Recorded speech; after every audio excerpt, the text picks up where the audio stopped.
My name is Peter Bruninger, viewers, and we have assembled here really a dream team. Now you talk about dream teams in audio, and you couldn't get a better one here. I'm going to first start off with Roman Artovsky. Roman, how are you? Very good, thank you. You have started a new organization, a new consortium, the Dream Team, called the Audio Union. Yes, that's right. Audio Union is an organization of like minds trying to bring products to a new level. And let me introduce the rest of the team. Frank Schröder, Mark Dohmann, and Tom Kleinbeck. Well, good. Well, let's meet everybody individually. Let's see what products they have. The Dream Team products here from the Audio Union viewers. We really are excited about this, and I want to congratulate everybody for coming together here for this great launch. Thank you, Ruben. Thank you, Tom. Thanks, Peter. Thank you, Mark. Pleasure. Thank you, Frank. Okay, let's check out your products. Here we go.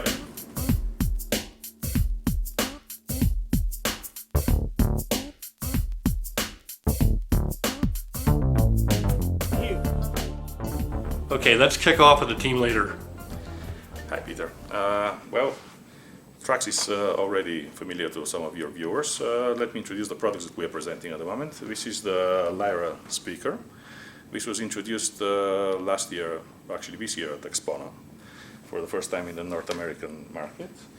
Our most powerful hybrid power amplifier, the Thrax, and of course our first product, the Dionysus, Orpheus LCR phone stage, and the Maximinus DAC. But the most important thing here is our new product launched under the venture of Audio Union, which is the Dohmann Turntable with the Schröder CB tone arm.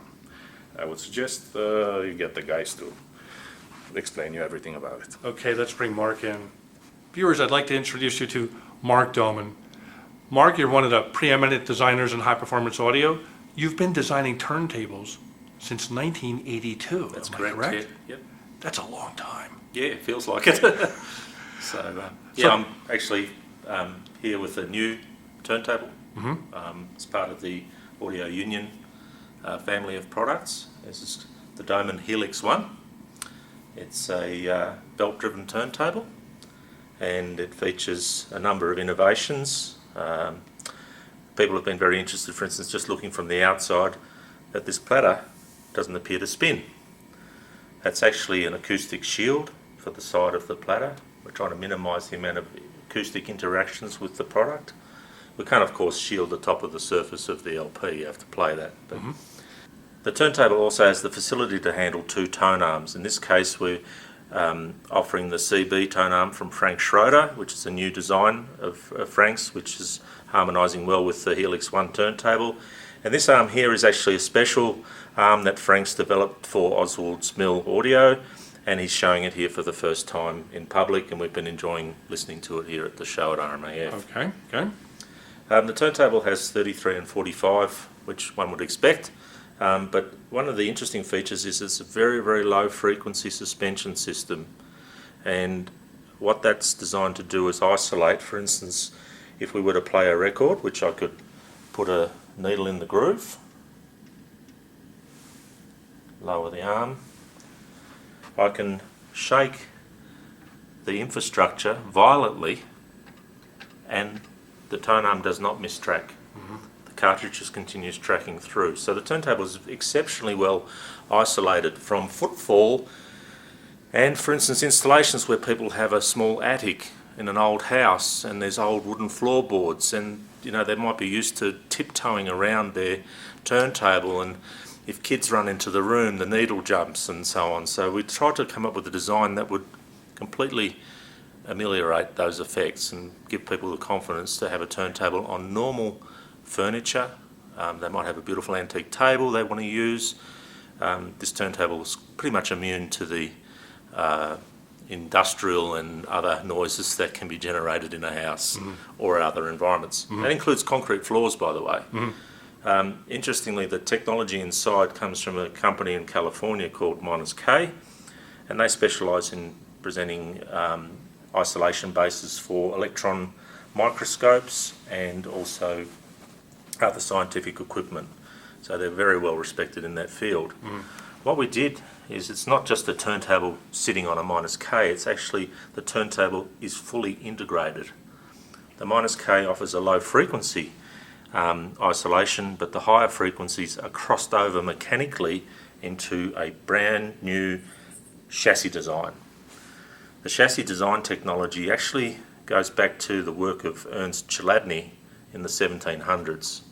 He's known as the father of acoustics, and Chladni plate analysis has been used by luthiers when they're designing very, very expensive handmade violins, violas, cellos, and piano makers even use the technique.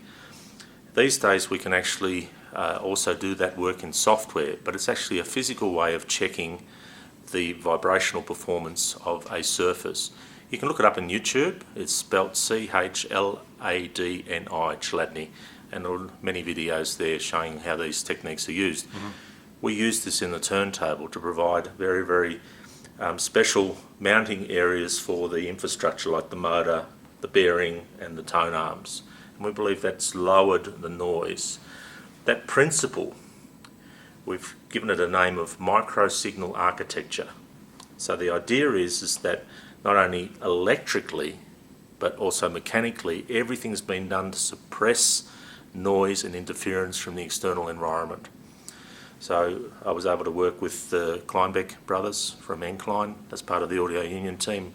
Tom Kleinbeck got involved with making the electrical signature of the turntable as quiet as we can possibly make it. The mechanical signature, of course, is being helped with the -K and also our chassis engineering.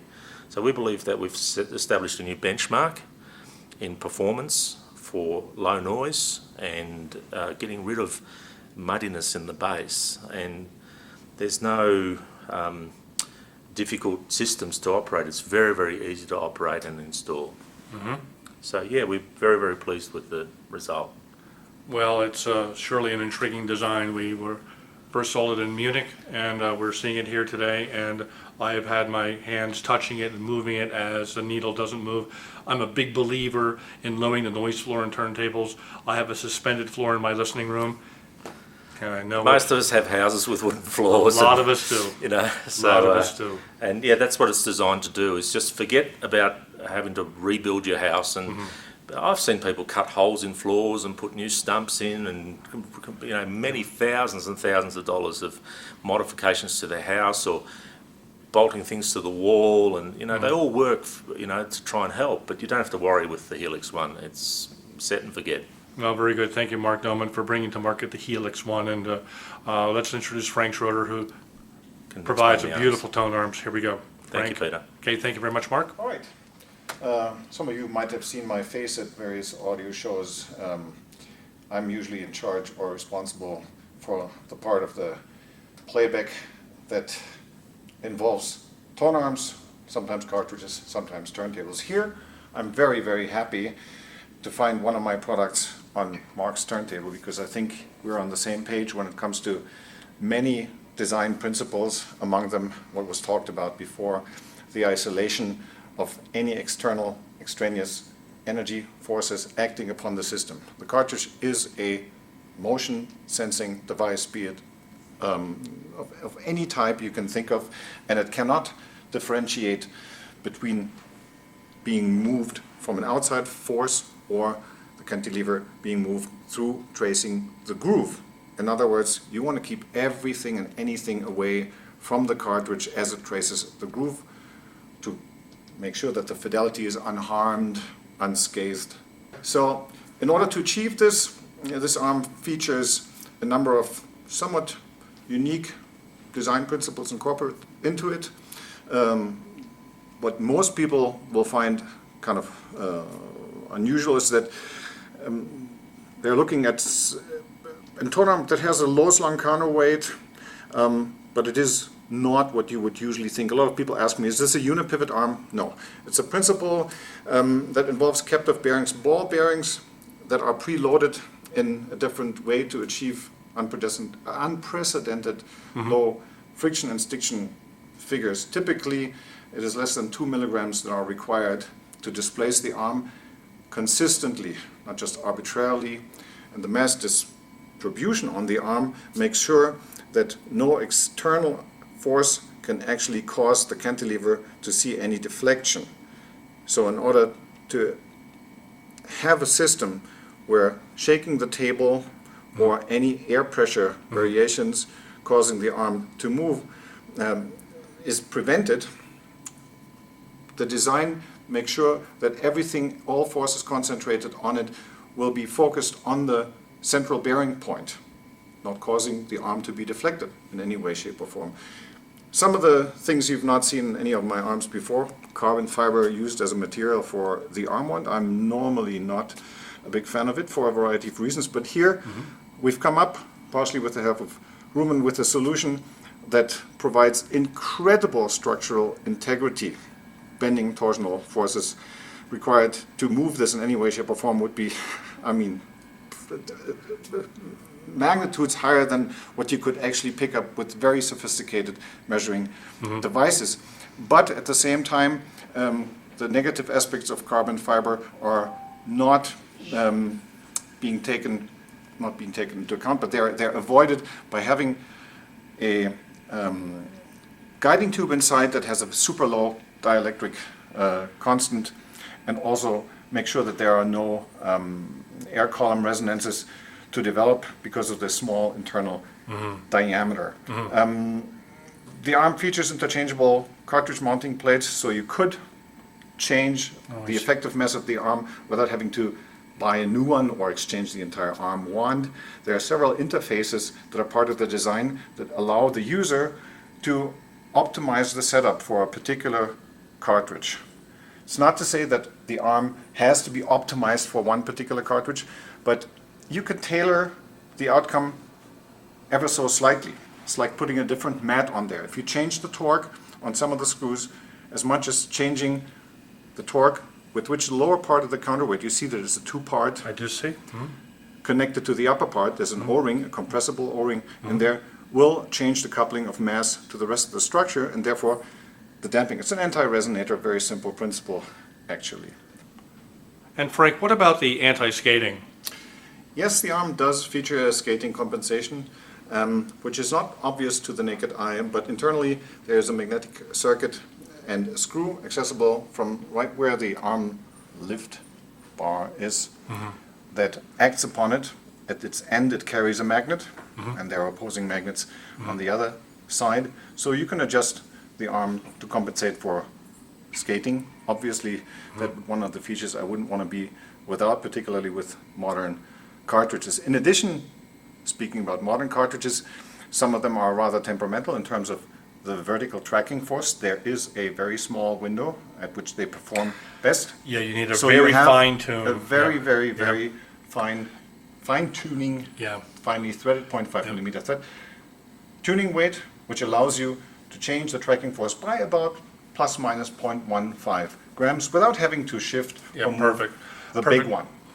Great, well, thank you very much on that. Good, Absolutely. good. One last word. I need to add that. What you see here is a 9.4-inch version. It comes in two lengths.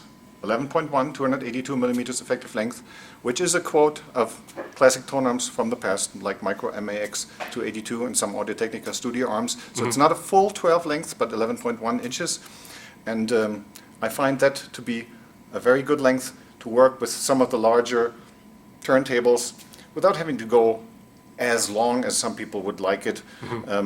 There's no gain in making it any longer than 11.1 inches, in my opinion.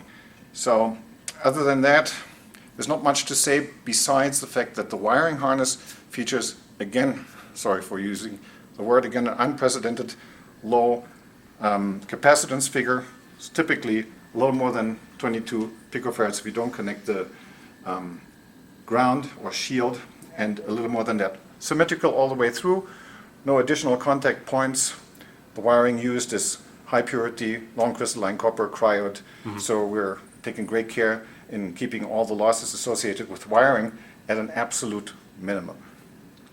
The other arm that you see is my homage to studio tone arms from the 50s and 60s with the use of either mono cartridges or classic early stereo cartridges which are typical, low compliance in mind. Nevertheless, it can be made to be used with medium compliance cartridges as well. The apparently wooden arm wand, if you want to call it that, is not wood anymore. It undergoes a treatment process which retains its cellular structure, but turns it into a piece of carbon that doesn't look like carbon. So the structure is extremely stiff. How about that?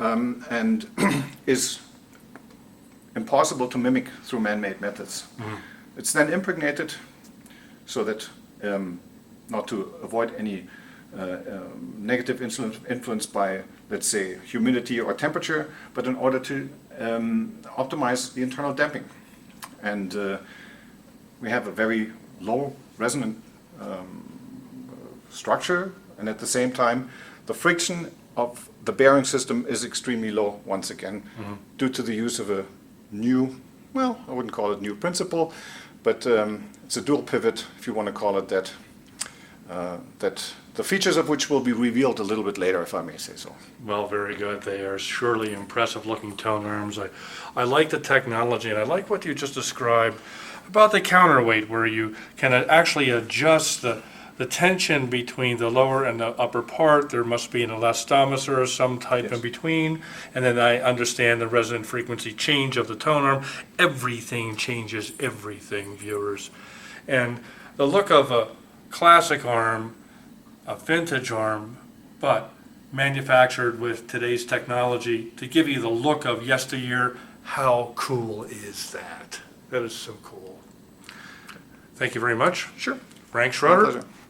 And viewers, I'd like you to meet Tom Kleinbeck from EnKlein. Tom, how are you? I'm fine, Peter. How are you today? I'm doing really good today. I understand that you've partnered up and done a lot of technology advancements in the turntable, along with what you do with your cable technology. Tell us a little bit about your cable technology first, and then what you've done to the turntable, and a little bit about your skin work, okay? Okay. And first of all, we have EnKlein cables in this system all the way through it. Okay. And we've got the David series on the power cords and the interconnects. And we have used the Titans on the speaker cables because of the capabilities of having a ground wire attached to them for shielding purposes. Okay. The entire cable system is designed to be as quiet as you can make it, and it's basically an extremely heavily shielded cable system. I see. Okay, good, good. The turntable system is EnKlein's involvement includes the power box, where we've worked on trying to make it a little quieter electronically and mechanically, and the same is true of the turntable.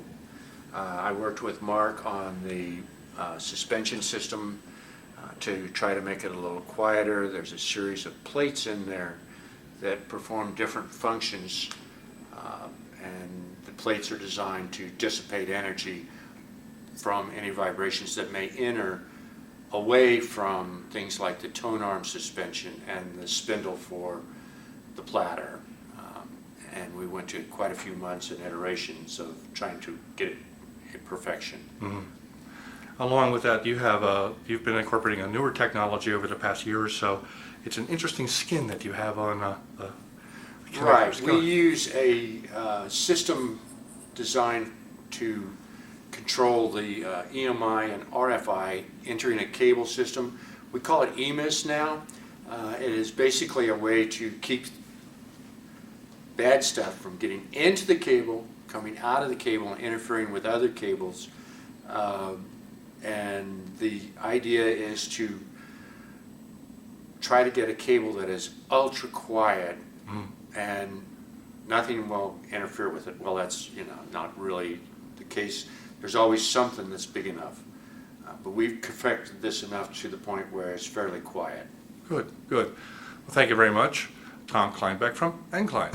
Thank you, Peter. Okay, let's hear how all of this wonderful gear plays music. Here we go.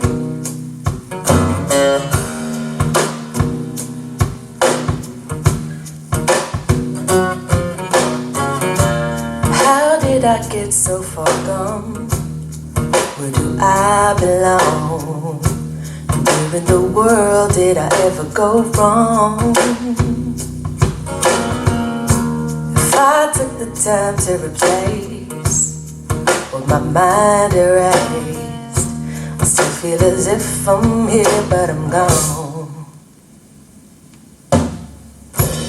Perched up in a rocking chair, with my feet all bare, rolling my blunt in a cigar wrap, living at a lesser mind. Never do take the time, waiting for my high quiet as it's kept. How did I get so far gone? Where do I belong? Where in the world did I ever go wrong? If I took the time to replace what my mind erased, I still feel as if I'm here, but I'm gone. Mama told me I was best, argue and punch in the chest. Girl, now be strong, let me take you home. And seeing her eyes so sincere, screaming what got me here, standing in the world with my mind all blown. Oh yeah, how did I get so far gone? Where do I belong? Where in the world did I ever go wrong? Oh, if I took the time to replace what my mind erased, I still feel as if I'm here, but I'm gone. Well,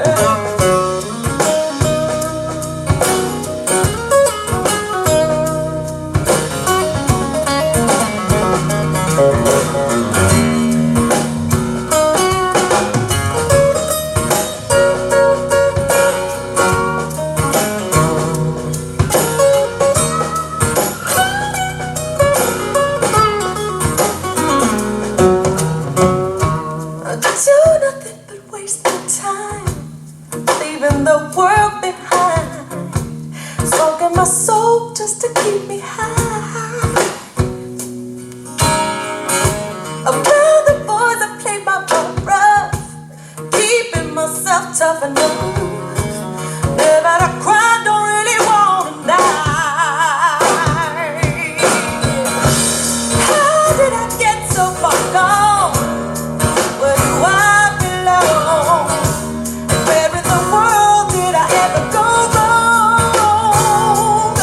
Oh, if I took the time to replace what my mind erased, I still feel as if I'm here, but I'm gone. Still feel as if I'm here, but I'm gone. Still feel as if I'm here, but I'm gone. Hey, yeah. Still feel as if I'm here, but I'm gone. Still feel as if I'm here, but I'm gone.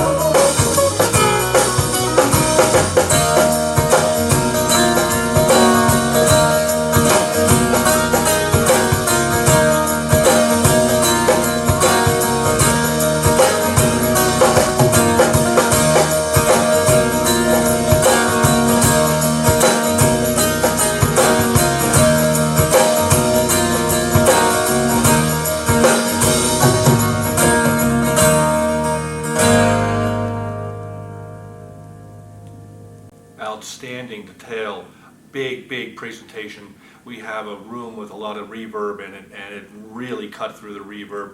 The woofers stopped and started on a dime.